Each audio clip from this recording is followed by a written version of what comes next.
Have you ever opened Microsoft Teams and wondered, what's the difference between a team, a channel, and a chat? If that sounds familiar, you're not alone. Let's break it down step by step and turn confusion into confidence. Imagine you've just stepped into a colorful digital office. At the heart of this space are teams. Think of them as your big departments or projects.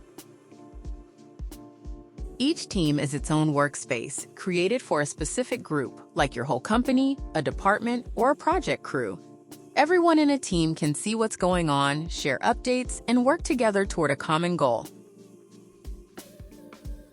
Inside each team, you'll find channels. Channels are like meeting rooms with glass walls. They're organized around specific topics, tasks, or conversations. For example, your marketing team might have one channel for campaigns, another for strategy.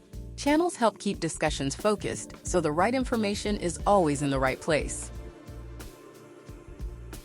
Then there are chats, your instant messaging playground.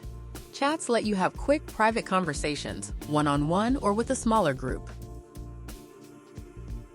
Need to check in with someone or share a quick file? Just start a chat. It's fast, direct, and outside the hustle and bustle of public channels. To recap, teams are your big groups. Channels keep team conversations organized.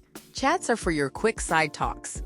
Understanding where to share means you'll always reach the right people. Here's a tip. When you're not sure where to post, ask yourself, does everyone need this or just a few people? Use teams and channels to share updates, collaborate on files, or make announcements. Use chats for direct, focused conversations. Now you're ready to jump into Microsoft Teams with clarity and confidence. Collaboration just got a little easier.